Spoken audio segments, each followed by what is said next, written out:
మనమందరం కూడా కలిసి ప్రభుని ఆరాధించడానికి సహాయకరంగా దేవుని మాటలు కొంత సమయం మనం ధ్యానం చేద్దాం.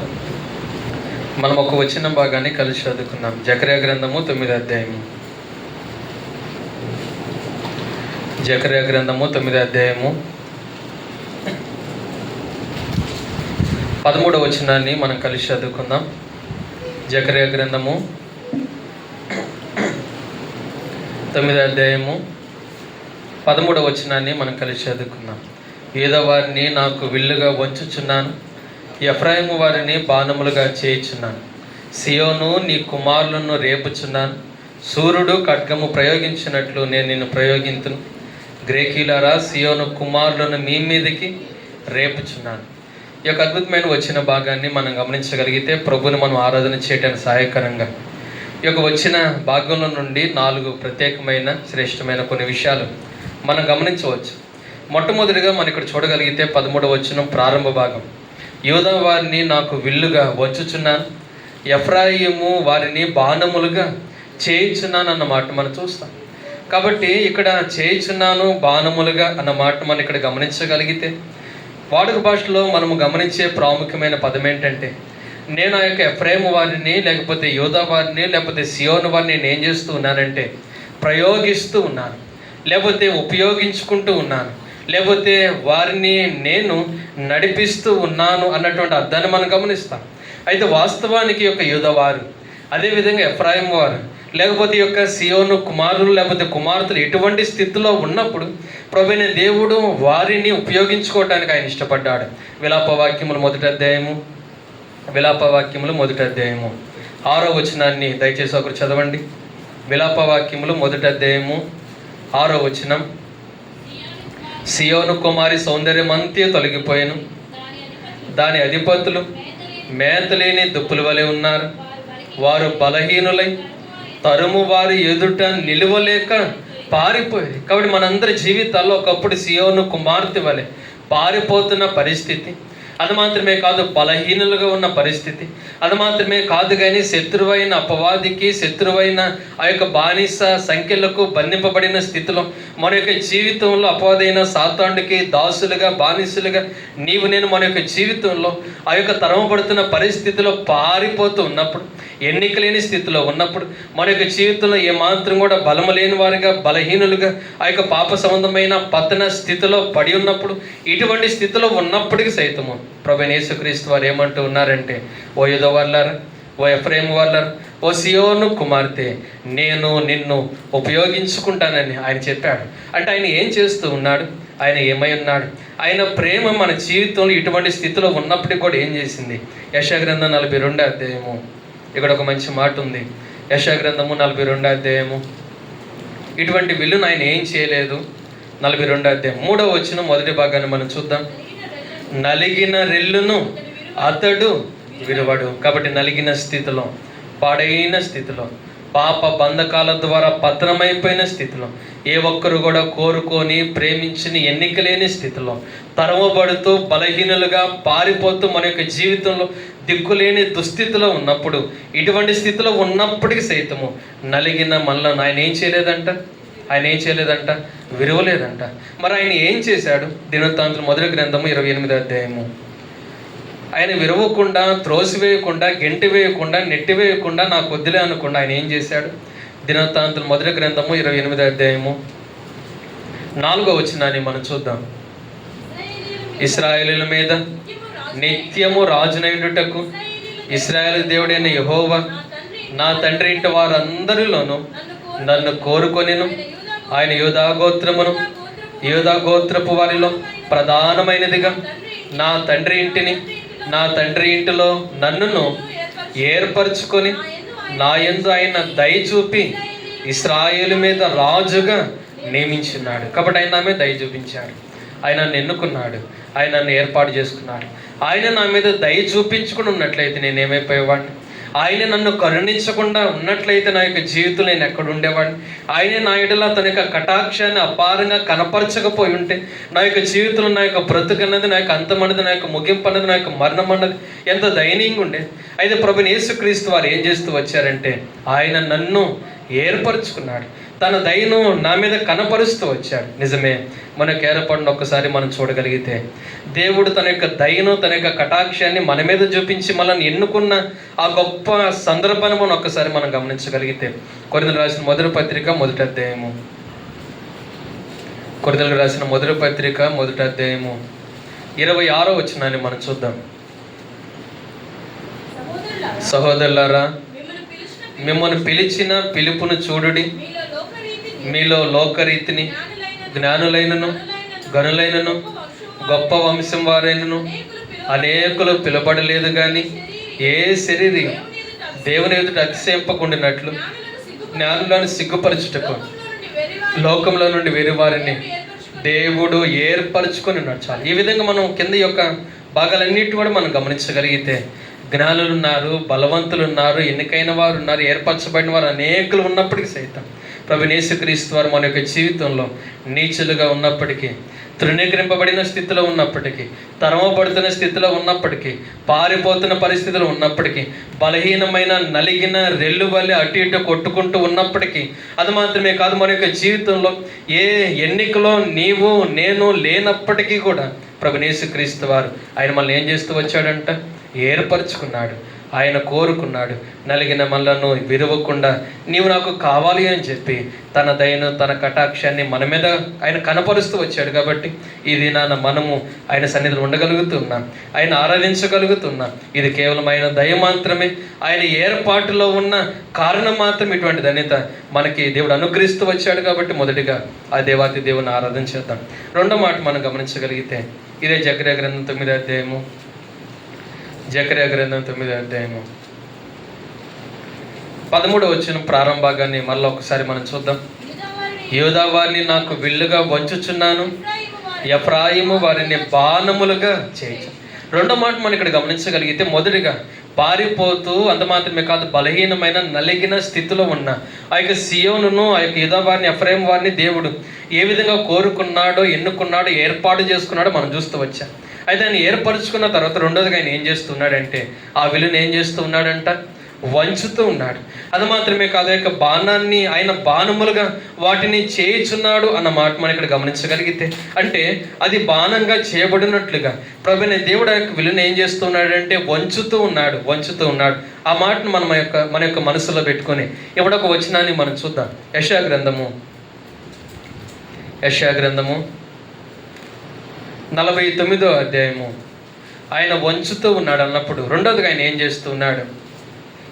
49వ అధ్యాయము 2వ వచనం మధ్య భాగాన్ని మనం చూద్దాం. నన్ను మెరుగు పెట్టిన అంబుగా చేసి. కాబట్టి ఆ యొక్క విల్లు ఏదైతే ఉందో, ఆ బాణం ఏదైతే ఉందో, ఆ యొక్క అంబు ఏదైతే ఉందో, ఆ యొక్క అంబును ఆయన వంచుతూ ఉన్నాడు అన్నప్పుడు ఆయన దాన్ని ఏం చేస్తున్నాడంట? మెరుగు పెడుతూ ఉన్నాడు.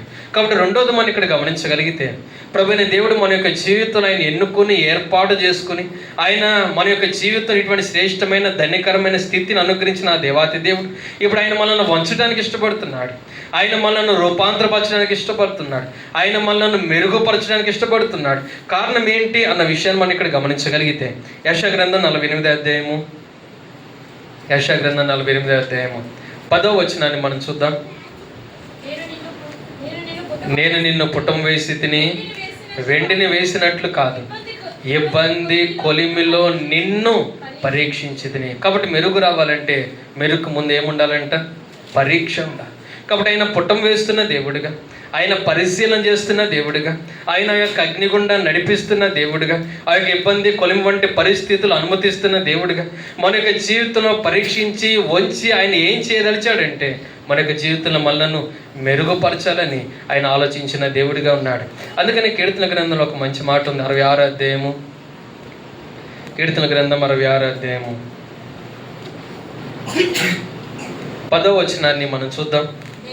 దేవా, నీవు మమ్మను పరిశీలించి ఉన్నావు, వెండిని నిర్మలము చే రీతిగా మమ్మను నిర్మలులను చేసి ఉన్నావు. కాబట్టి రెండోది మన యొక్క జీవితంలో మన యొక్క ఆరాధన దేని కొరకంటే, ప్రభువైన యేసుక్రీస్తు వారు మనల్ని పరీక్షించి, లేకపోతే ఇబ్బంది కొలిమగుండా ఆయన మనల్ని నడిపించి, వివిధ రకాలైన పరిస్థితులు మన యొక్క జీవితంలో ఆయన అనుమతించి ఆయన ఎందుకని వంచుతూ ఉన్నాడంటే కారణం ఒక్కటే, మనము మరుగుపరచబడి లేదా మనము మెరుగైన వారిగా ఉండాలని చెప్పి ఆయన యొక్క శ్రేష్టమైన స్థితిని మన యొక్క జీవితంలో ఆయన అనుగ్రహించి, అందుకని 66వ కీర్తన 10వ వచనం మనం చూస్తాం కదా, వెండిని నిర్మలం చేరీతిగా ఆయన మనల్ని ఏం చేస్తున్నాడంట, నిర్మలులను చేస్తున్నాడు. ఎఫెసీయులకు రాసిన పత్రిక 5వ అధ్యాయం 27వ వచనంలో మనం చూస్తాం కదా, ఏ కలంకమైన, ముడతైనా, మచ్చైనా, డాగైనా అట్టిది ఏది కూడా లేకుండా ఒక దినాన మనము మహిమగల సంఘంగా ఆయన ఎదుట నిలబడాలని చెప్పి ఆయన ఏం చేస్తున్నాడంట, వాక్యమైన ఉదక స్థానంతో నిత్యం మనలను పవిత్రపరుస్తున్నాడు,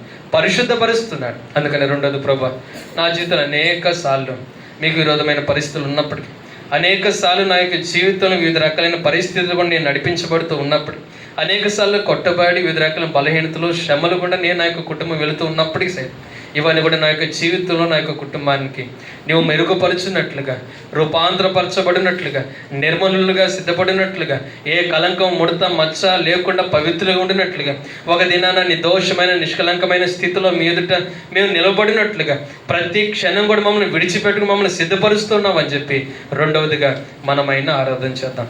మూడో మాట మనం గమనించగలిగితే జకర్యా గ్రంథం 9వ అధ్యాయము 3వ మాట మనం చూద్దాం. జకర్యా గ్రంథం 9వ అధ్యాయము 13వ వచనం తర్వాత భాగాన్ని మనం చూద్దాం. వారిని బాణములుగా చేయుచున్నాను, సియోను నీ కుమారులను రేపుచున్నాను, సూర్యుడు ఖడ్గము ప్రయోగించినట్లు నేను నిన్ను ప్రయోగించను. కాబట్టి ఇప్పుడు ఆ యొక్క బాణము లేకపోతే ఆ యొక్క విల్లు ఏదైతే ఉందో, ఇప్పుడు ఆయన దాన్ని ఏం చేస్తున్నాడంట, ప్రయోగిస్తున్నాడు. అంటే అది ప్రయోగించాలి అంటే ఇప్పుడు ఆ బాణం ఎక్కడ ఉండాలంటే ఆయన చేతిలో ఉండాలి. అంటే ఇప్పుడు మూడవదిగా ఆయన మనల్ని ఏం చేశాడు, కీర్తన గ్రంథం 127వ అధ్యాయము, కీర్తన గ్రంథం 127వ అధ్యాయము 4వ వచనం 2వ భాగాన్ని మనం చూద్దాం. బలవంతుని చేతిలోని బాణముల వంటివారు. కాబట్టి మూడవది మనం ఇక్కడ గమనించగలిగితే, ప్రభుని దేవుడు మొదటిగా నలిగిన స్థితిలో అటు ఇటు కొట్టిమిట్టాడుతున్న మనలను ఆయన ఏం చేశాడంట, ఏర్పరుచుకున్నాడు.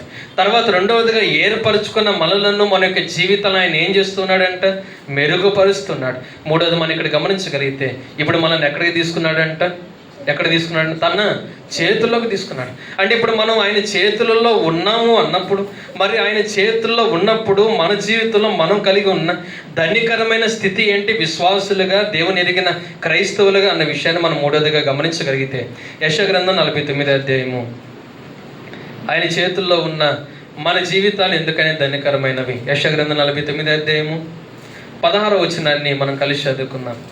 యెషయా గ్రంథం 49వ అధ్యాయము 16వ వచనాన్ని కలిసి చదువుకున్నాం. చూడుము, నా అరచేతుల మీదనే నిన్ను చెక్కి ఉన్నాను, నీ ప్రాకారములు నిత్యము నా ఎదుటనున్నవి. కాబట్టి మనలను తన యొక్క చేతుల్లోకి ఆయన తీసుకున్నాడు కదా. ఇప్పుడు ఆయన చేతుల్లో నీవు నేను ఉన్నాం అన్నప్పుడు ప్రభు అంటున్నాడు, నీ ప్రాకారములు నిత్యము నా ఎదుట ఉన్నాయి. అంటే ఇప్పుడు ఆయన చేతిలో ఉన్న మనలను ఆయన నిత్యం ఏం చేస్తున్నాడంటే ఆయన చూస్తున్నాడు, ఆయన గమనిస్తున్నాడు, ఆయన దృష్టి మన మీద ఉంది. అంటే మనం ఏం చెప్పొచ్చు, ద్వితీయోపదేశకాండం 11వ అధ్యాయము, ద్వితీయోపదేశకాండం 11వ అధ్యాయము 12వ వచనాన్ని మనం చూద్దాం. ఇక్కడ ఒక మంచి మాట మనం చూస్తాం. ద్వితీయోపదేశకాండం 11వ అధ్యాయము 12వ వచనం, అది ఆకాశ వర్ష జలము త్రాగును, అది నీ దేవుడైన యెహోవా లక్ష్యపెట్టు దేశము, నీ దేవుడైన యెహోవా కన్నులు సంవత్సరాది మొదలుకొని సంవత్సరాంతం వరకు ఎల్లప్పుడూ దాని మీద ఉంటుంది. ఇక్కడ ఒక మంచి మాట ఉంది, అదేంటనంటే అది నీ దేవుడైన యెహోవా లక్ష్యపెట్టు దేశం. అంటే ఆయన చేతుల్లో మనం ఉంచుకొని నీ ప్రాకారాలు ఎప్పుడు నా ఎదుట ఉన్నాయని ఆయన చెప్తున్నాడు కదా. అంటే ఆయన ఉద్దేశం ఏంటనంటే, నేను నిన్ను ఎప్పుడు కూడా ఏం చేస్తూ ఉన్నాను,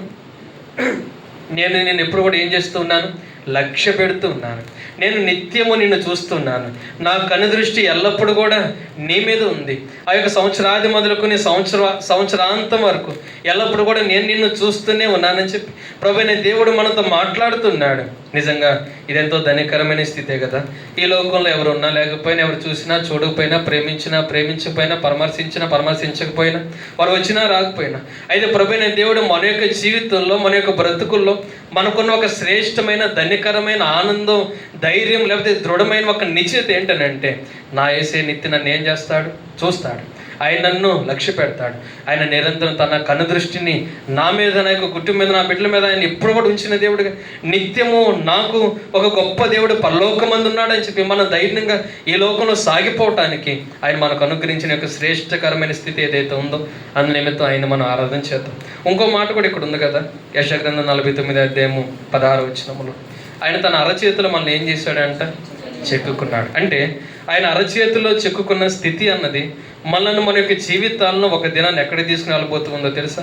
ప్రకటన గ్రంథం 3 ఆయన మనల్ని తన యొక్క అరచేతిలో చెక్కుకున్న స్థితి అన్నది ఒక దినాన మనల్ని ఎక్కడి వరకు నడిపించబోతూ ఉందంటే అది దేనికి గుర్తుగా ఉందంటే ప్రకటన గ్రంథం 3:5 మనం చూద్దాం.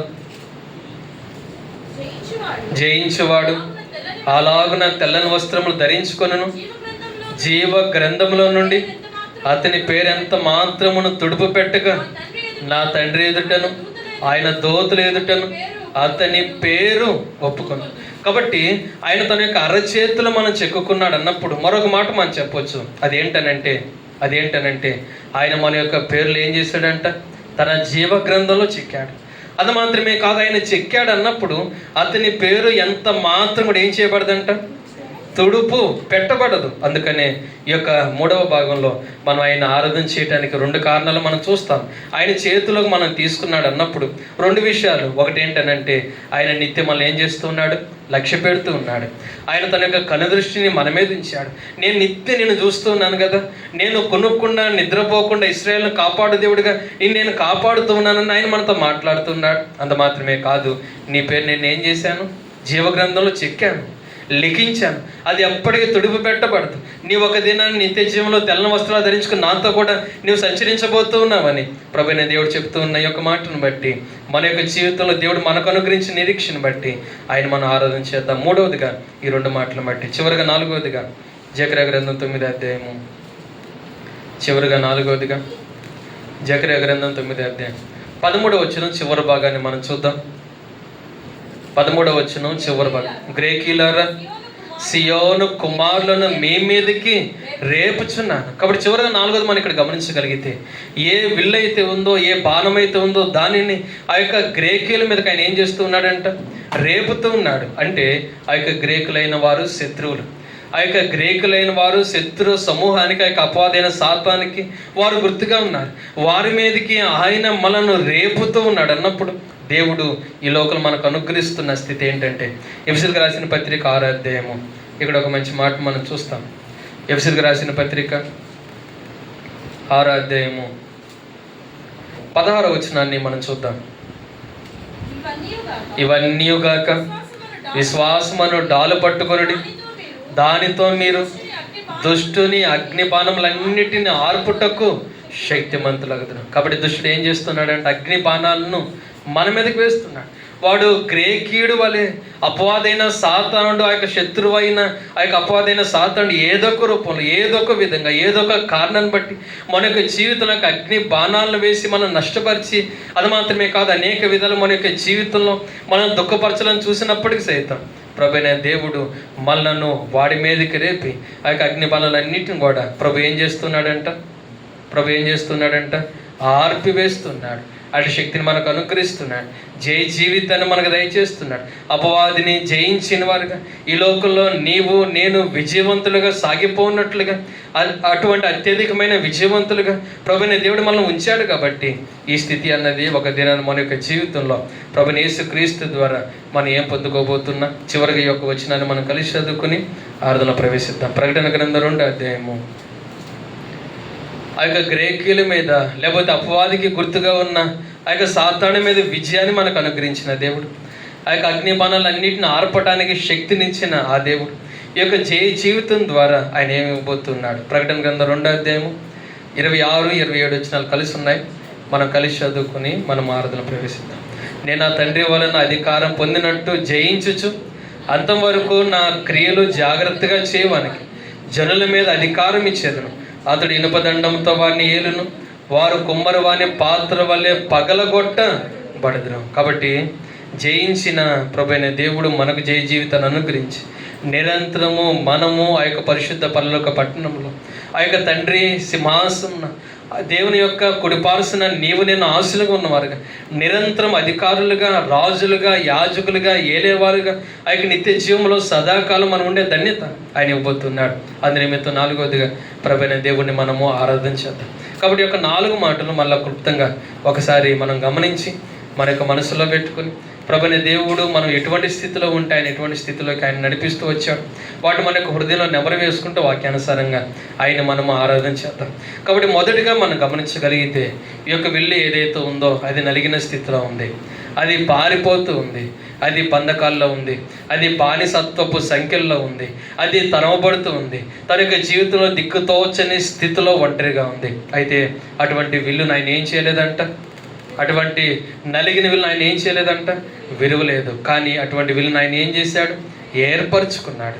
ఎన్నిక లేని, జ్ఞానం లేని, బలహీనమైన, ఏమాత్రం కూడా దేనికి కొరగాని స్థితిలో ఉన్నప్పటికీ సైతం ఆయన అన్నాడు, నీవు నాకు కావాలి అన్నాడు, నేను నిన్ను ఏర్పరచుకున్నాను అన్నాడు, నీవు నా వాడువు, నా దానవని ఆయన చెప్పి ఆయన వారు ఉండినట్లుగా ఆయన మనల్ని తన యొక్క ప్రియమైన కుమారులుగా, కుమార్తెలుగా మార్చుకుంటూ వచ్చాడు. అందుకనే మొదటిగా ఆయన ఆరాధించేద్దాం. కాబట్టి మొదటిగా ఆ విల్లుకు మనం ఏ పేరు పెట్టుకోవచ్చు, ఏర్పరచబడిన విల్లు. తర్వాత రెండవది మనం ఇక్కడ గమనించగలిగితే ఆ యొక్క విల్లును ఆయన ఏర్పరచుకున్న దేవుడిగా, రెండవదిగా ఆయన దాన్ని ఏం చేస్తున్నాడంట, మెరుగుపరుస్తున్నాడు. అంటే ఈ లోకంలో మన యొక్క జీవితంలో ఆయన అనుమతించిన ప్రతి స్థితి అది ఏదైనప్పటికీ సరే మన యొక్క జీవితంలో మనం మెరుగుపరచబడటానికి, మనం రూపాంతరపరచబడటానికి, మనం ఆయన వల్లే మార్చబడటానికి, మనము నిర్మలులుగా చేయబడటానికి, తద్వారా ఏ ముడత, మచ్చ, డాగు, కలంకం లేకుండా ఒక దినాన్ని మహిమగల సంఘంగా ఆయన ఎదుట నిలవబడటానికి ఇదంతా కూడా మన సిద్ధపాటు కొరకే. అందుకనే ప్రభువైన దేవుని రెండవదిగా మనం ఆరాధించేద్దాం. కాబట్టి రెండవదిగా మనం ఆ యొక్క విల్లుకి ఏ పేరు పెట్టుకోవచ్చు, మెరుగుపరచబడుతున్న విల్లు. తర్వాత 3వ మాట మనం గమనించగలిగితే ఇప్పుడు ఆ విల్లును ఆయన ఏం చేశాడంట, తన చేతుల్లోకి తీసుకున్నాడు. కాబట్టి 3వది ఆ యొక్క విల్లుకు మనం ఏ పేరు పెట్టుకోవచ్చు అంటే దేవుని చేతిలో ఉన్న విల్లు. అంటే ఆయన చేతుల్లో మనం ఉన్నామన్నప్పుడు ఆయన అంటున్నాడు, నేను నిన్నేం చేశాను, లక్ష్య పెట్టాను. ఈ లోకంలో ఎవ్వరు లక్ష్య పెట్టకపోయినా పర్వాలేదు, నేను నిన్ను లక్ష్య పెట్టాను, నేను నిన్ను చూస్తూనే ఉంటాను, కొనుక్కుండా నిద్రపోకుండా నిన్ను కాపాడే దేవుడు నేనని ఆయన చెప్పాడు. అది మాత్రమే కాదు, మరొక మాట అన్నాడు. అదేంటనంటే, నా చేతులు నిన్నేం చేశాను, చెక్కుకున్నాను, నీ పేరు నా జీవగ్రంథంలో లిఖించాను, చెక్కాను, అది ఎప్పటికీ ఎవరు తొడుపు పెట్టలేరు, నీవు నిత్య జీవనంలో నాతో కూడా నిరంతరం ఉంటావనటానికి ఇదే గుర్తని చెప్పి ఆయన మనకు నిరీక్షణ ఇచ్చాడు. అందుకని 3వదిగా ఆయన మనం ఆరాధన చేద్దాం, ఆయన చేతిలో ఉన్న విల్లుగా. చివరిగా 4వది మనం గమనించగలిగితే ఆ యొక్క గ్రేకీల మీద, అపవాది మీద అపవాది వేసి అగ్ని బాణాలన్నింటినీ ఆర్పునట్లుగా దేవుడు మనకు విజయాన్ని అనుగ్రహిస్తున్నాడు. అందుకని 4వది విల్లుకి ఏ పేరు మనం పెట్టుకోవచ్చు, ఏ పేరు పెట్టుకోవచ్చు, జయించిన విల్లు. ఇటువంటి జయించిన వారితో ప్రభు అంటున్నాడు, నువ్వు ఎప్పుడు కూడా ఈ పరలోకంలో ఏం చేస్తావు, అధికారం చేస్తావు, ఒక రాజుగా ఉంటావు, సింహాసనం నాతో కూడా నీవు కూర్చున్నవాడిగా రాజ్య పరిపాలన చేస్తావు. ఇటువంటి ధనికరమైన స్థితి విలుగా ఉన్న మనకు దేవుడు అనుగ్రహించిన కారణాన్ని బట్టి ఆయన మనం ఆరాధన చేసే వారిగా మనం ఉంటాం. దయచేసి మోకరించండి. ఈ సమయంలో మనము ఆరాధనలో మనం ప్రవేశిస్తాం. దయచేసి యవనస్తులైన వారు మొదటిగా ఆరాధన చేయడానికి మీరు ప్రయత్నం చేయండి. సులభమైన మాటలే కనుక అర్థమైనంత వరకు కూడా క్లుప్తంగా దేవుడు ఇచ్చిన శ్రేష్టమైన రక్షణను, ఆ భాగ్యాన్ని మనం తలపోసుకుంటూ దయచేసి యవనస్తులు ఆరాధన చేయడం ప్రయత్నం చేయండి. తర్వాత పెద్దవారు, ఒక సహోదరుడు, ఒక సహోదరి మార్చి బిగ్గరగా విన్న మాటల్లో అనుసరించి మనం ఆయన్ని ఆరాధన చేసేవారికి మనం ఉంటాం. దయచేసి సండే స్కూల్ టీచర్స్ మొదటిగా ఆరాధన చేయండి. తర్వాత యవనస్తులైన వారు ఆరాధన చేయండి. దాని తర్వాత పెద్దవారు, ఒక సహోదరుడు, ఒక సహోదరి మార్చి బిగ్గరగా ఆరాధన చేయాలని మీకు మనం చేస్తున్నాం. దయచేసి ప్రారంభించండి.